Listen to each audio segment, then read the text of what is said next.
Shalom Bapak Ibu Saudara yang dikasihi Tuhan Yesus Kristus. Selamat siang, selamat kita berjumpa kembali dalam renungan pada siang hari ini.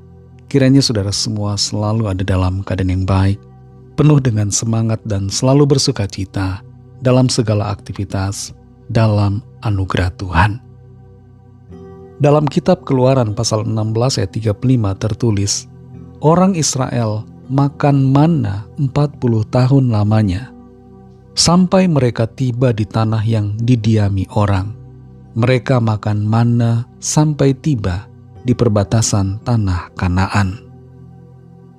Saudara yang dikasih Tuhan, Sokrates, seorang filsuf dari Yunani, pernah menyatakan sebuah argumen bahwa struktur tubuh manusia, seperti mata yang dirancang untuk melihat, atau gigi depan yang tajam untuk memotong, dan gigi geraham untuk mengunyah, merupakan bukti adanya pemelihara yang bijaksana. Dia menolak gagasan bahwa semuanya itu terjadi secara kebetulan. Menurutnya itu bukanlah kebetulan. Pasti ada yang menciptakan. Berbicara tentang Tuhan pencipta kita, saudara, pencipta kita adalah juga yang memanggil kita serta memelihara kita. Tuhan memanggil kita untuk hidup di dalam kasih karunia-Nya, dan di dalam kasih karunia-Nya itu Tuhan menyatakan pemeliharaannya. Dalam kitab Keluaran 16 ayat 35 ini tertulis, orang Israel makan manna 40 tahun lamanya, sampai mereka tiba di tanah yang didiami orang. Mereka makan manna sampai tiba di perbatasan tanah Kanaan. Kitab Keluaran berisi tentang peristiwa yang luar biasa, penuh dengan keajaiban, mujizat, di mana Tuhan membawa bangsa Israel keluar dari Mesir dengan pertolongan tangan Tuhan yang kuat. Tuhan memanggil bangsa Israel keluar dari Mesir, dari perbudakan, kepada suatu kemerdekaan, kehidupan yang bebas dari penjajahan, dan dibawa masuk ke dalam tanah perjanjian. Sebelum mereka masuk ke tanah perjanjian, mereka dibawa oleh Tuhan berputar-putar di padang gurun untuk memproses keimanan mereka. Dan selama 40 tahun perjalanan di padang gurun itu, mereka diberikan makanan oleh Tuhan, disediakan kebutuhan jasmani mereka. Tuhan memberi mereka makan manna selama 40 tahun lamanya, sampai mereka tiba di tanah yang didiami orang. Kenyataan ini, saudara, menunjukkan bahwa Tuhan yang memanggil juga adalah Tuhan yang memelihara. Dia adalah pemanggil dan pemelihara setiap kita umatnya.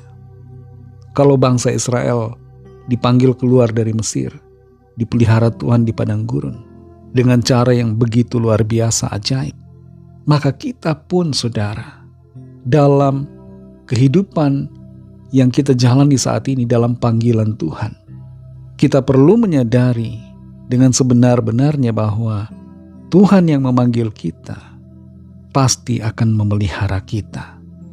Ada kalanya ada yang mengeluh dan bertanya, mengapa saya sudah percaya kepada Tuhan Yesus, tapi hidup saya malah banyak masalah, persoalan. Kehidupan saya terasa kurang, banyak pergumulan dan sebagainya. Saudara yang dikasih Tuhan, masalah boleh ada. Mungkin kita yang hidup dalam iman pada Kristus bisa diizinkan Tuhan berada dalam situasi padang gurun, tapi jangan kita kecewa, tapi sadari bahwa Tuhan itu begitu baik, dan Tuhan yang memanggil kita tidak akan membiarkan, tapi akan selalu memelihara kita, baik jasmani maupun rohani kita. Tuhan adalah pemelihara yang ajaib dan sempurna. Dia sanggup untuk mengerjakan perkara-perkara yang di luar bayangan dan pikiran kita. Penyediaan Tuhan itu ajaib. Tuhan sanggup melakukan segala perkara. Bersyukurlah selalu kepada Tuhan atas berkat-Nya yang mungkin kelihatan biasa-biasa saja.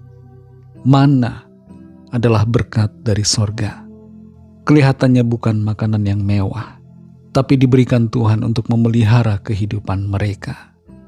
Mari bersyukur selalu, karena kasih karunia keselamatan Tuhan berikan, dan pemeliharaan Tuhan pasti akan selalu Tuhan nyatakan di sepanjang umur hidup kita, sampai kita masuk dalam kekekalan.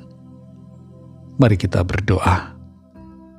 Terima kasih Tuhan Yesus, kami bersyukur untuk firman-Mu yang sudah kami dengar, yang menyadarkan kami bahwa Engkau Tuhan adalah Tuhan yang telah memanggil kami, dan sekaligus Tuhan yang memelihara kami. Panggilan-Mu disertai dengan pemeliharaan-Mu yang ajaib. Karena itu kami tidak mau takut dan tidak mau khawatir, sebab dalam perjalanan hidup kami di bumi ini, dalam panggilan-Mu, kami yakin pemeliharaan-Mu selalu akan ada. Terima kasih Tuhan untuk firman-Mu. Pimpin kami selalu Roh Kudus untuk kami semakin mengerti kehendak-Mu dan berjalan dalam kebenaran-Mu. Dalam nama Tuhan Yesus Kristus kami sudah berdoa. Haleluya. Amin. Puji Tuhan, saudara yang dikasihi Tuhan. Tuhan Yesus memberkati saudara semua. Selamat melanjutkan aktivitas saudara dan sampai jumpa dalam renungan yang berikutnya. Haleluya.